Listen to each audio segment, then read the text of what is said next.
I didn't mean to make you, get in your head about this. Well, you did. Welcome to MsMojo, and today we're looking at the most notable Drag Race queens whose once thriving friendship unraveled over time, either during production or outside the show. When I'm with my best friends, I say yes, mama. That ain't how you talk when I hang out with you when the cameras aren't here. Boa and Scarlet Bobo. I'm gonna diss Scarlet. We've been friends for years. She's my sister, and I just hope she can take the punch. Reading may be fundamental, but it nearly ended the friendship between these two Toronto queens. Long before they were cast on the first season of Canada's Drag Race, Boa and Scarlet Bobo were already close, with Scarlet being one of the few queens who continued to book Boa despite her reputation for stirring drama. I am floored to see Boa. Boa has a bad rep in Toronto. She's messy and she's a little annoying, but she's super funny. So when the Not Sorry About It challenge rolled around, Boa figured she'd aim her jokes at her bestie, assuming she could take the heat. Scarlet Bobo, looks are a no-no, dressed like a clown and it showed in the promo. Try to slay the runway, doing it my way. That nose gives me eggplant. But Scarlet didn't handle it well, and made that very clear during the episode's Untucked segment. I don't know why you've just been coming at me.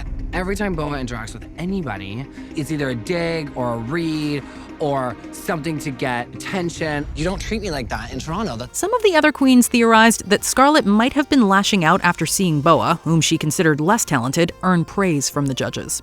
Alexis, Mateo, and Yara Sofia. All Stars 1 already had plenty for the fans to complain about, but it also managed to do the unthinkable. It nearly damaged the friendship between Alexis Mateo and Yara Sofia. All right, Alexis, same question. She likes to wear women's panties. Pantaletas.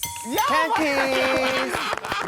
We got them mad. The Season 3 favorites returned for the first All Stars installment and were forced to compete as a team. This strange new format was a little difficult for them to navigate, especially as fans and some queens whispered that one of them was relying too heavily on the other. Then came the lip sync that sent them home, when Yara made the controversial decision to press the She-mergency button and ultimately lost. I pressed the button because I'm thinking to use my power with her power to beat the other team. I'm gonna let Raven have it. Given the circumstances, it's easy to see how resentment could have taken root. A lot of social media was involved with Yara pressing the button and blaming who was the fault of what, and I think we kind of took a break from each other. Fortunately, they have since reconciled. Trinity the Tuck and Farrah Moan. You don't appear on 2 seasons of Drag Race without forming some kind of bond, and that was true for Trinity the Tuck and Farrah Moan. If you stay or you go, you've got to stop crying. You've got to pull it together. After competing on Season 9 and All Stars 4, the pair seemed tight until their friendship began to splinter in 2021. It all started when Trinity performed in public during the COVID-19 pandemic, which prompted Farrah to call her out. On the Sibling Rivalry podcast, Trinity stated she was especially hurt because she once offered Farrah a place to stay during a difficult period. I told her, I said, girl, if you need to get away, you can come to Florida. I have a guest room. We don't even have to interact. Farrah refuted those claims and went a step further, accusing Trinity of making transphobic comments about Farrah's ex, a trans man. Trinity denied those allegations as well, insisting Farrah had attributed someone else's comments to her. And again, this was a long time ago, so I don't fault her for not remembering details. But what she said that I said was not anything. I didn't say anything to do with that. That was somebody else. Akira C. Davenport and Silky Nutmeg Ganache. On Season 11, Akira C. Davenport and Silky Nutmeg Ganache developed a close friendship, making it all the way to the grand finale and tying for 3rd place. Who do you think deserves the crown?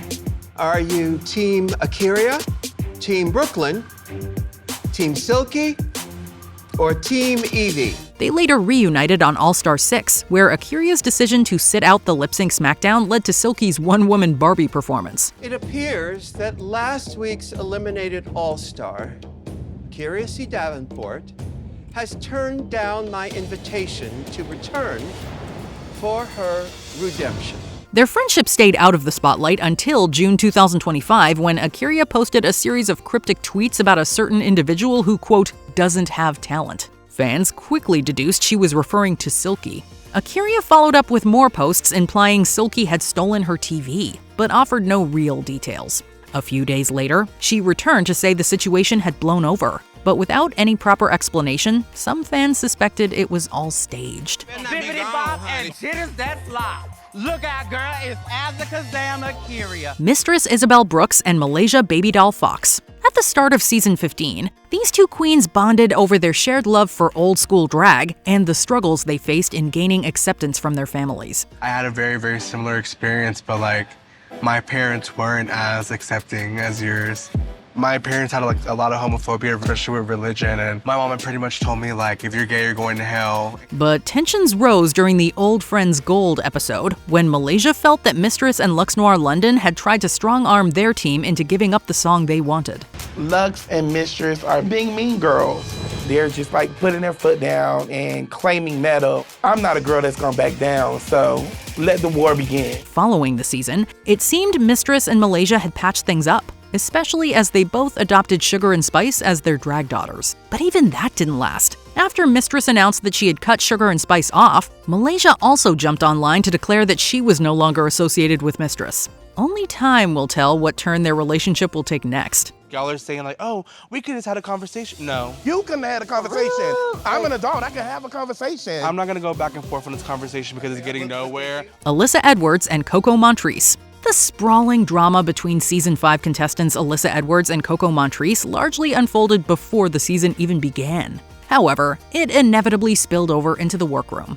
And then walks in Coco Montrese, the face crack of the century. Oh my God! Alyssa Edwards. Theirs remains one of the show's most iconic rivalries, but some fans still don't fully understand its origin. Back in 2010, Alyssa won the Miss Gay America title, with Coco as her first alternate. You're used to being my runner-up and being behind me. Don't switch the game up now, mama. Okay, now, Miss Alyssa, now you pushed it. But then, Alyssa violated some contractual obligations tied to the crown, which led to her title being stripped and handed to Coco. Alyssa saw this as a betrayal, but Coco felt she did nothing wrong, and that marked the end of their once close friendship. But Coco, I heard that you went around everywhere and badmouthed me, saying I couldn't fulfill my reign. You got on your face, hold on, let me finish, but see, you're doing all that and you're not even being fair to me. This was temporary, however, as the two had patched things up by the time they returned for All Stars 2. Girl, we had buried the hatch. We've put it in the ground 12 feet under. She ain't coming back out, okay? Kandy Muse and Heidi and Closet. Early in All Stars 8, Kandy Muse, Heidi and Closet, and Jimbo formed an alliance, promising not to vote each other out if any of them landed in the bottom. You can call it an alliance, but it's making a pack of girl, I have you, you have you, you have me, and we have each other. But as Jimbo continued to dominate the competition, Kandy allegedly began plotting to eliminate her.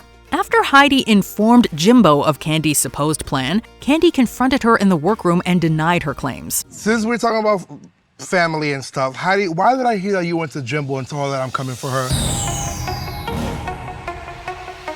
Because you did. When Heidi turned to Alexis, who supposedly heard of this plot, she conveniently couldn't remember anything. This, in addition to Kahana Montrese dragging her for what she saw as sabotage during the Snatch Game, led to Heidi leaving the competition. Honestly, no, we don't have to vote tonight.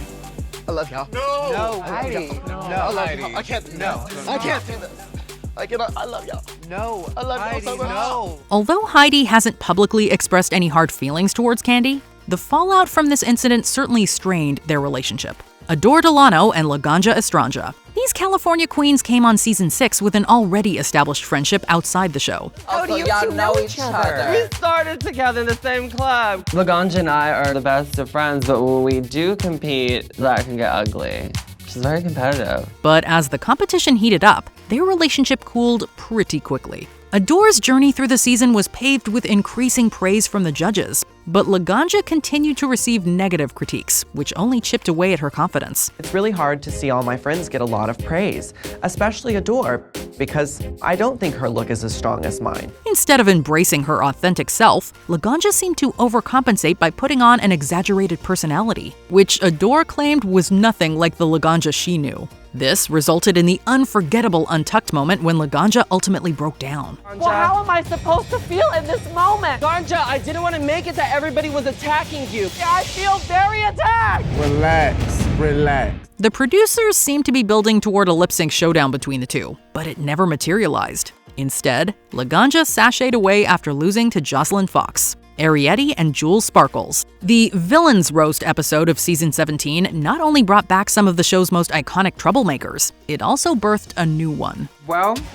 since Jules wants to play the game, let me play too.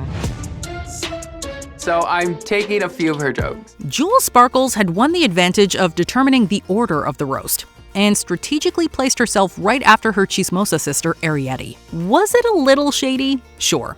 And Arietti certainly took it that way, resulting in a heated exchange between the two. As a friend, I would never do that to you, so thank you for actually saying that out loud. I would have done it to someone else that wasn't my sister.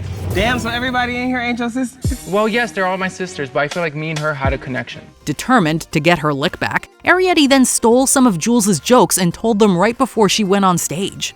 As expected, Jules was thrown off her game and stumbled through her set. So, before I roast you 3 fat jokes, let me say...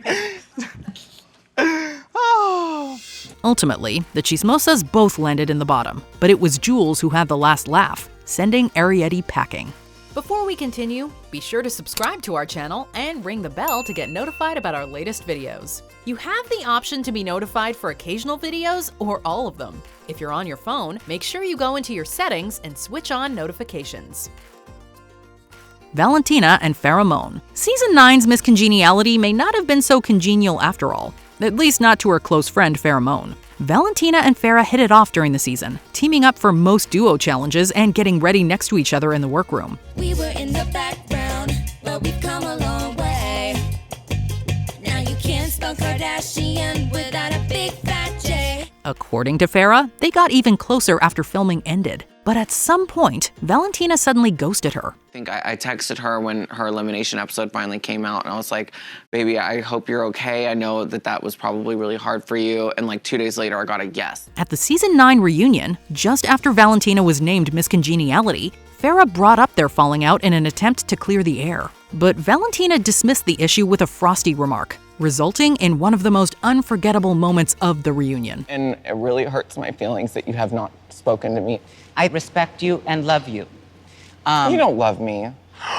I was a real friend to you. You would not have just dropped me. It's unclear where their relationship stands today, but it doesn't seem like the two have mended fences. Which of these estranged besties would you like to see kiss and make up? Let us know in the comments below. You're not gonna regret this when you go home? No, I'm not gonna regret this. I know I'm not.